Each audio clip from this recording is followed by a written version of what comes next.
공평무사하게 정의가 이루어져야 할 세상에 불의가 판치는 것을 나는 또 보았다. 새벽을 깨우는 거룩한 기도자 여러분, 여러분의 삶의 자리 안에 주님의 은총에 하늘 즐거움들이 날마다 샘솟듯 솟아오르기를 소망합니다.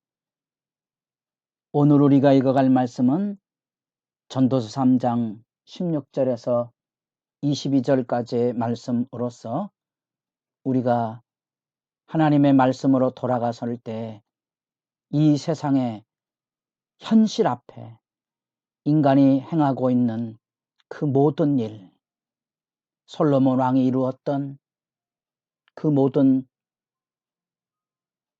이스라엘 나라를 제국으로 세웠던 그 위대한 업적과 그 가운데 누렸던 온갖 쾌락이 과연 유익한 거냐, 남는 게 있는 거냐, 좋은 결과를 초래했느냐, 역사를 통하여 배우는 것처럼 그 아들로 인하여 나라가 분열이 되고 말죠. 헛됩니까? 아닙니까? 이 세상의 현실 앞에서 지켜보고 있는 세월의 흐름, 생명이 있고 죽음이 있다는 것과 건강이 있다면 질병에 헤매는 일들이 있고 젊음이 지나가면 노화가 오는데 세상의 성공이 결국은 실패로 무너지기도 하고 전쟁의 승리가 패배로 무너질 때 여러분들은 이 양극단의 현실을 오고 가는 그 속 안에서 무엇을 배웁니까? 헛됨을 배웁니까?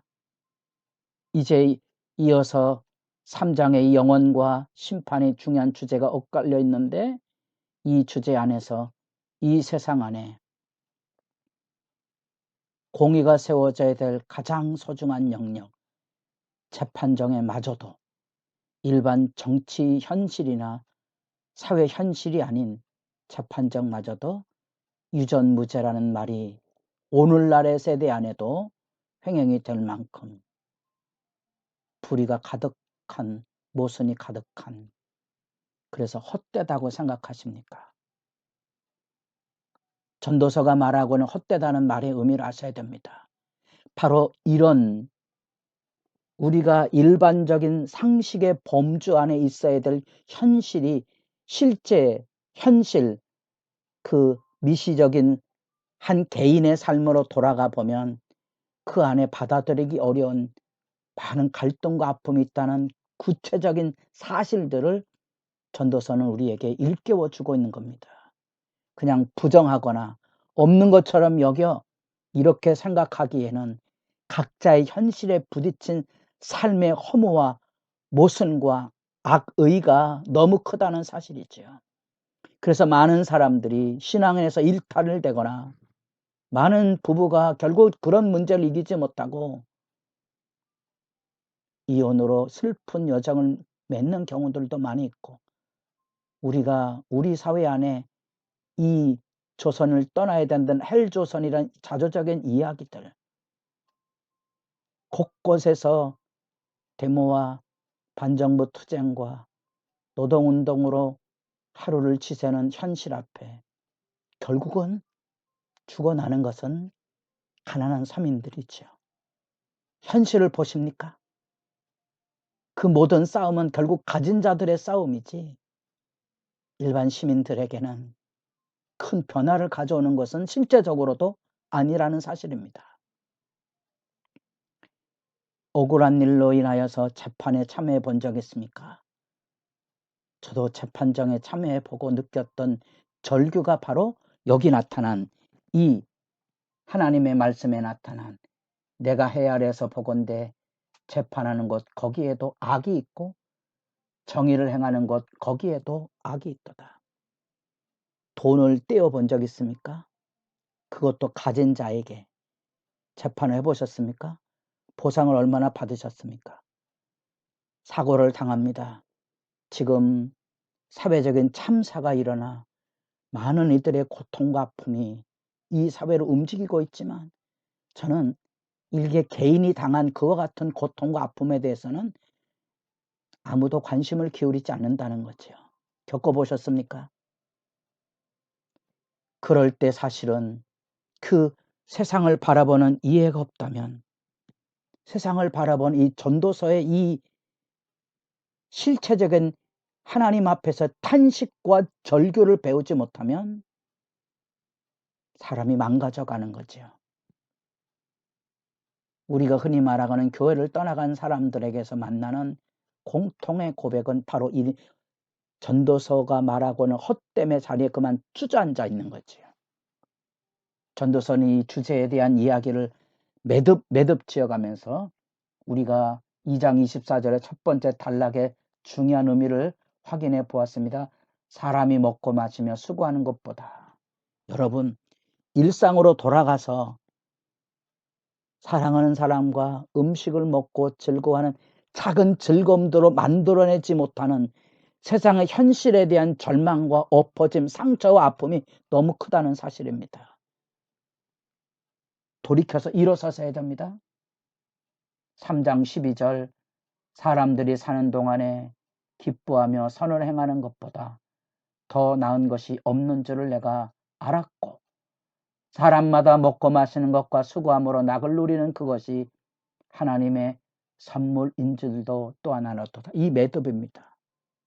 그래서요, 여러분, 거대한 악, 모순, 절망, 바람잡는 것 같은 인생 무상, 그때 어디로 가십니까? 하나님에게 가서 탄식을 배우지 못하면 사람들의 고통과 아픔을 여러분들이 들어주고 안아주지 않으면 여러분도 그 고통의 현실 앞에 무너져 버릴 겁니다. 무너져 버렸기에 많은 사람들이 나이가 들수록 신앙의 연륜을 더할수록 건강하고 복된 사고를 가져야 되는데 오히려 악의 고집을 가집니다. 그게 율법주의입니다. 하나님의 말씀만 외치는 거죠. 목회자들이나 교회 지도자들이 빠지는 덫이 그겁니다. 그들의 말 속에 상처와 아픔이 그대로 배어나오는 거죠. 치에 없음입니다. 작은 즐거움을 만들어내는 능력이 없는 거죠. 이 3장 16절에서 22절의 단락도 바로 그것입니다. 22절 그러므로 나는 사람이 자기 일에 즐거워하는 것보다 더 나은 것이 없음을 보았나니 이는 그것이 그의 몫이기 때문이다.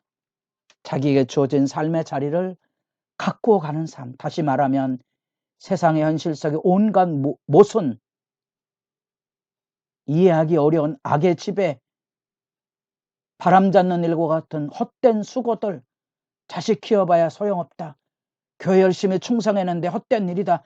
무너졌습니까? 그것을 끌어안게 해주는 메시지가 전도서의 기능입니다. 더더구나 그 모든 일들에 대하여 어디에 부닥치는고 하니 죽음에 부닥칩니다. 죽음의 현실 앞에는 지혜자나 어리석은 자나 심지어 사람이나 짐승이나 모두 함께 죽음의 자리에 동일 운명으로 선다는 거예요. 다 헛되지 않겠습니까? 이 모순적 가치 안에서 사실은 우리가 배워야 될 것이 탄식기도고요. 그 안에서 바닥을 살 때 하늘을 바라보며 살 수 있는 사람. 그래서 하나님이 준 생명의 존귀함을 다시 확인하고 우리 삶의 후원자가 되시는 하나님을 아버지로 섬기며 묵묵히 매일 아침 아름다운 식사를 준비하고 수고로운 노동에 아름다운 저녁을 만드는 가정. 교회에서 수많은 일들로 사람들 갈등하고 번민하고 다투고 싸우고 누가 옳으네 그러네 그게 중요한 게 아니고 그 과정 안에서 새벽을 지키는 조용한 기도 소리, 묵묵히 예수를 전하고 교회와 낮은 곳에서 청소하고 봉사하는 그 정직한 희생과 헌신의 중요성을 아십니까? 그 즐거움을 모르면 마음이 무너져 버린 겁니다. 신앙이 깨져 버린 겁니다. 탄식 기도는 우리에게 회복을 가져다 줍니다. 전도서는 우리에게 회복의 필요성을 일깨워주고 있습니다. 하나님의 때와 시간에 대한 이야기가 3장 2절로부터 8절까지 나와 있습니다. 이 세상살이의 그 신비로움 속에 여러분, 내 인생의 여정을 때로는 선한 일도 때로는 악한 일, 때로는 성공도 실패도 그래서 아름답지 않습니까? 그래서 그 삶에 감사하지 않습니까? 우리가 세상을 살아가며 선한 사람도 많이 만나지만 악한 사람도 얼마나 많이 만납니까? 그래서요. 여러분 마음에 따뜻함이 있습니까? 사람에 대한 냉소와 조롱이, 세상에 대한 비난과 저주가 쌓여 있지 않습니까? 하나님의 인생의 경륜 앞에 겸손을 배우셔야 됩니다. 일반적인 잠언과 같은 훈수, 율법주의로는 이 세상 이런 모순들을 감당해 나가기가 어려운 겁니다.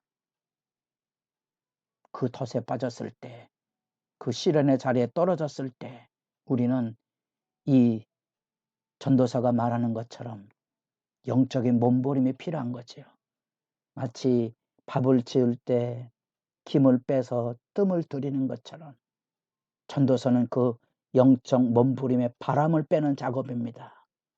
때로는 그 바람이 필요합니다.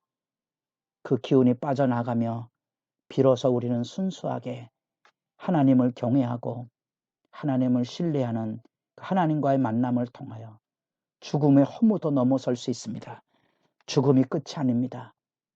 성도의 죽음은 짐승하고 다릅니다. 악인의 죽음하고 다릅니다. 하나님이 귀히 보시는 거죠. 성도의 죽음을 하나님이 귀히 보시기 때문에 여기 전도서 기자가 말하는 것처럼 지혜자도 악인들도 우매자의 죽음도 동일한 게 아닙니다. 왜 이런 이야기가 있습니까? 이 탄식이고 절규죠. 그 절규를 마치 바람을 빼듯이 내 안에서 빼내는 겁니다. 우리 안에서 빼내는 겁니다. 다시 정직을 배우고 다시 겸손을 배워가는 겁니다. 여러분의 삶의 자리에 하나님의 은혜의 회복이 상수처럼 흘러넘칠 수 있기를 바랍니다.